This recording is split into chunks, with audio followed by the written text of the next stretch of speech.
días, comunidad mercedaria. Reverendo Padre Fray Miguel Córdoba Velázquez, director general del Colegio Nuestra Señora de la Merced. Profesora Rosa Velasco Reyes, directora académica y coordinadora del nivel secundaria. Coordinadoras académicas de los niveles primaria e inicial. Profesoras Leda Llanos Pisconti y Carol López Chipana. Estimado personal docente y queridos estudiantes y padres de familia. Quien les habla, la profesora Isabel Flores Carrión.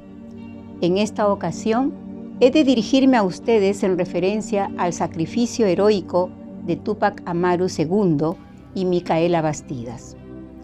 Hecho ocurrido un 18 de mayo de 1781, fecha en la que se ajustició con la modalidad de desmembramiento al cusqueño José Gabriel Condorcanqui Noguera, conocido como Túpac Amaru II, y con él también a su tío, sus dos hijos mayores y su esposa Micaela Bastidas.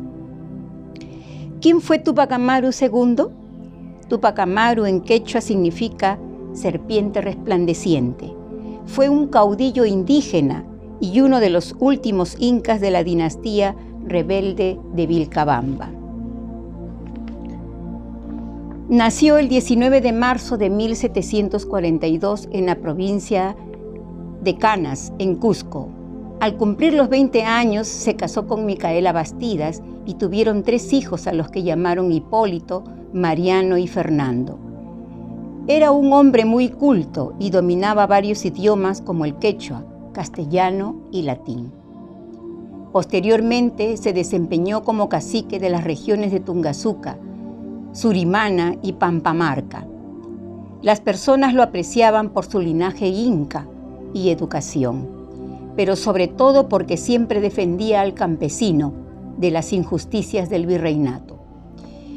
Lideró una de las rebeliones indígenas más importantes del Perú y el continente americano, que tuvo como escenario el departamento del Cusco. Micaela Bastidas, personaje clave en la historia peruana y en la rebelión de Túpac Amaru.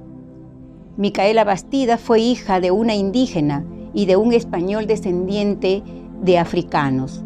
Se casó con el cacique a los 15 años y desde entonces lo acompañó en toda su lucha.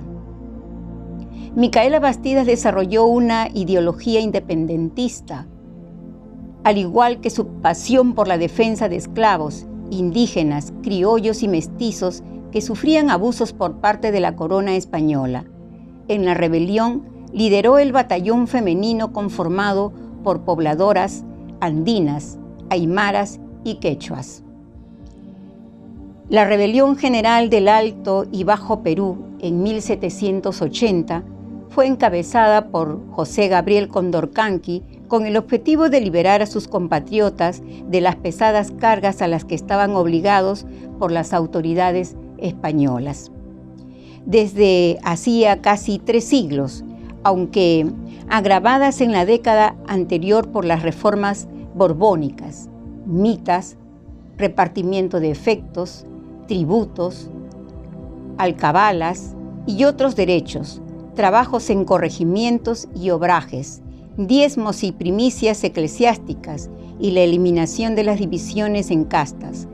Buscaba la creación de un reino independiente de España, gobernado por una monarquía hereditaria incaica, a través de la creación de un ejército y una administración propia, introduciendo una tributación única a todos los súbditos, libertad de comercio y trabajo.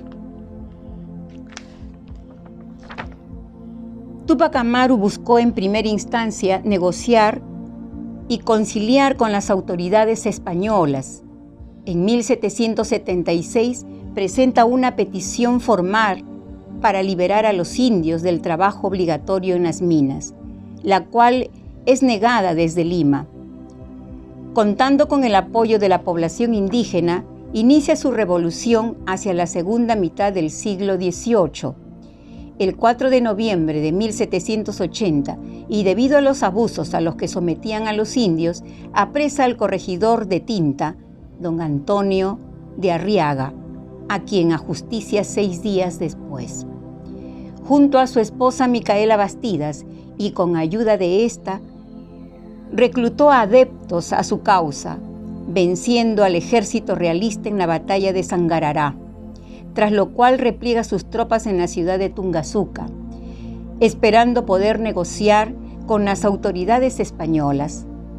El 8 de enero de 1781 se enfrenta sin éxito al ejército enviado por el virrey Jáuregui y Aldecoa, siendo perseguido y hecho prisionero por el general Ventura Landa. El visitador José Antonio Areche, enviado para investigar los abusos contra los indígenas, condenó a Túpac Amaru a presentar la muerte de los miembros de su familia y luego a morir descuartizado.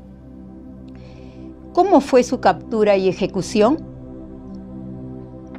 Tras negarse a tomar el Cusco, sacrificando a los indígenas que los realistas ubicaban en la vanguardia y ante la llegada de un ejército de 17.000 soldados desde Lima, Túpac Amaru II ordenó la retirada de su ejército a su base militar en Tinta, mientras las fuerzas realistas mandan una expedición punitiva de casi 20.000 soldados en su contra. Fue en esta campaña en la que, tras ser derrotado en la batalla de Checacupe, Túpac Amaru II fue traicionado por 2 partidarios suyos, el mestizo Francisco Santa Cruz y el español Ventura Landaeta, y es capturado en Langui el 6 de abril de 1781. Fue llevado al Cusco encadenado y montado en una mula, ciudad donde ingresó una semana después con semblante sereno.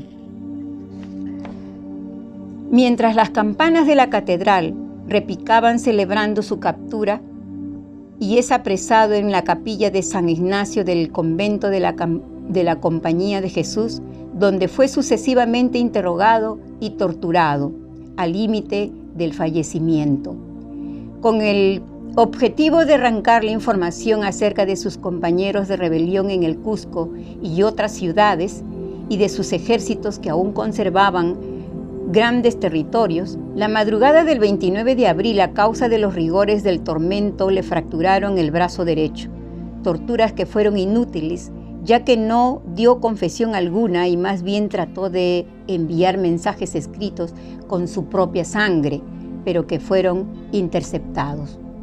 Cuando el visitador español José Antonio de Areche, enviado del rey de España, entró intempestivamente al calabozo para exigirle nombres a cambio de promesas, Túpac Amaru II le contestó: «Solamente tú y yo somos culpables. Tú por oprimir a mi pueblo y yo por tratar de libertarlo de semejante tiranía. Ambos merecemos la muerte». El viernes 18 de mayo de 1781, en un acto público en la Plaza de Armas del Cusco, se cumplió la sentencia de Túpac Amaru. Sus familiares y principales capitanes, quienes fueron sacados de sus celdas, custodiados por miembros fuertemente armados de la milicia de mulatos y la de Huamanga, hasta llegar a la plaza donde se habían levantado horcas, también vigiladas por mulatos armados. Los prisioneros iban vestidos con zurrones que se usaban para traer hierba mate del Paraguay y con las manos y los pies fuertemente atados. Diego Verdejo, Antonio Oblitas, sirviente negro que participó del ahorcamiento de Arriaga y posiblemente dibujó un retrato de Túpac Amaru, el hermano de Micaela, Antonio Bastidas y Antonio Castelo, fueron las primeras víctimas. Después fueron ejecutados Francisco Túpac Amaru, tío de José Gabriel, e Hipólito, hijo mayor de Túpac Amaru y Micaela Bastidas, a quienes le cortaron la lengua antes de ser ahorcados. Al pie del cadalso, los soldados forzaron a Túpac Amaru y a Micaela a mirar. A continuación, fue ejecutada por garrote Tomasa Tito Condemaita, en algún momento llamada la favorita de Túpac Amaru. Después, Micaela Bastidas fue llevada a las horcas donde se le intentó cortar la lengua, pero se afirma que los verdugos no lo lograron y solo pudieron hacerlo tras su ejecución mediante el garrote. A José Gabriel, al igual que hicieron con varios de sus lugartenientes, con su tío y su hijo mayor, le cortaron la lengua. Intentaron descuartizarlo vivo, atando cada una de sus extremidades a caballos para que éstos tirasen de aquellas y las arrancaran, pero sus intentos fracasaron debido a su contextura física. Atáronle a las manos y pies 4 lazos, y asidos estos a la cincha de 4 caballos, tiraban 4 mestizos a 4 distintas partes, espectáculo que jamás se había visto en esta ciudad. Intentaron por mucho tiempo, pero no pudieron absolutamente dividirlo, después que por un largo rato lo estuvieron tironeando, de modo que lo tenían en el aire en un estado que parecía una araña.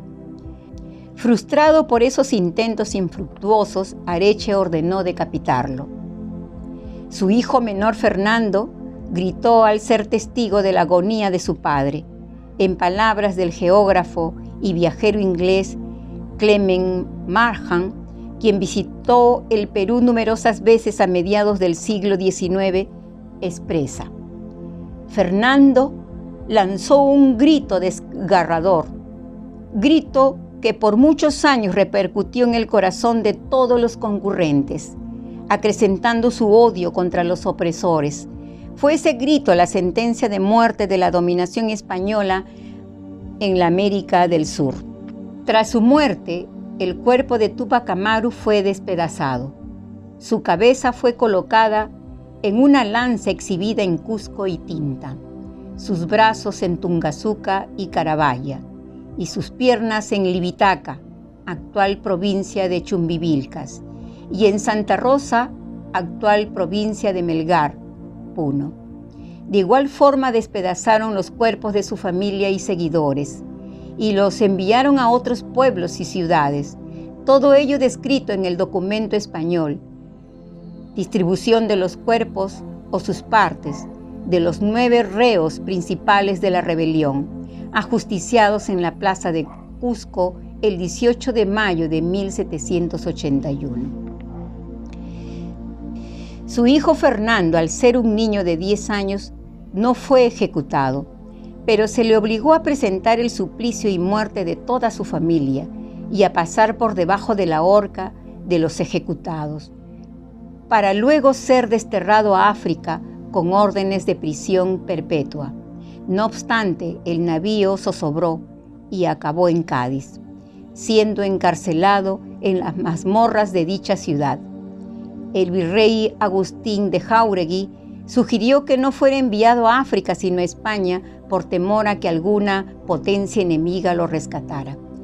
Falleció en España en 1798. Los científicos que han estudiado este intento de desmembramiento concluyeron que por la contextura física y resistencia de Túpac Amaru II no hubiera sido posible descuartizarlo de esa manera. Sin embargo, se le dislocaron brazos y piernas junto con la pelvis. Aunque Amaru hubiera sobrevivido a esta ejecución, hubiera quedado prácticamente inválido. Luego de la captura y ejecución de Túpac Amaru y su familia, la rebelión se extendió de manera sumamente violenta, sin toma de prisioneros, pero con la práctica de asesinar a cualquier persona que hablase castellano o vistiese a la manera europea. Los indígenas que se vestían con moda española también fueron atacados. Así, la ejecución sistemática de los Pucacunca, literalmente cuellos rojos o gringos, convirtió la rebelión en un auténtico baño de sangre en el que se estima se produjo el asesinato de entre 80 y 100.000 personas. La rebelión de Túpac Amaru quedó en la mente y el recuerdo de todos los peruanos. Con su muerte, obligó al virreinato a hacer cambios en el sistema político y administrativo. Se creó la audiencia en la ciudad inca, donde se denunciaban los abusos contra los indígenas. La fama de Túpac Amaru II se extendió a tal punto que los indígenas sublevados en los llanos de Casanare, en la región de Nueva Granada, lo reconocieron como rey de América. En Perú, el gobierno del general Juan Velasco Alvarado, 1968-1975, acogió la efigie estilizada de Túpac Amaru II como símbolo del gobierno revolucionario de las Fuerzas Armadas que él encabezaba. Lo reconoció como héroe nacional en 1968, lo cual fue novedad, puesto que desde la independencia la figura de Túpac Amaru II fue llevada con indiferencia u omisión por la educación e historiografía oficial peruana.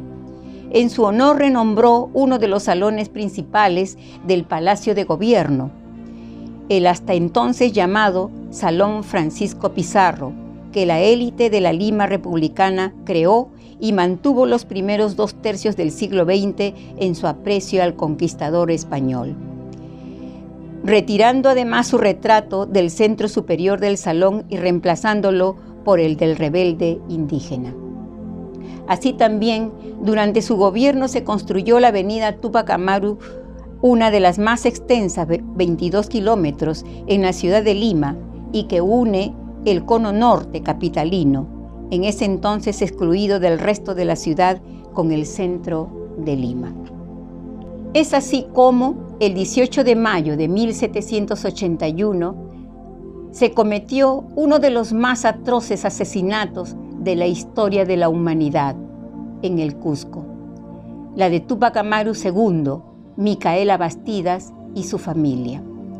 A Micaela Bastidas se le otorga el reconocimiento de mujer luchadora y valiente al reivindicar el papel de la mujer indígena y su participación en política. Y el líder indígena es reconocido como el rey de América y quien marcó el inicio de la etapa emancipadora de la historia del Perú y es un ejemplo de revolución en el mundo entero. Y hoy en el Perú debe vivir en el corazón de los peruanos como un precursor solemne en la celebración del Bicentenario del Perú, 200 años de independencia. Muchas gracias.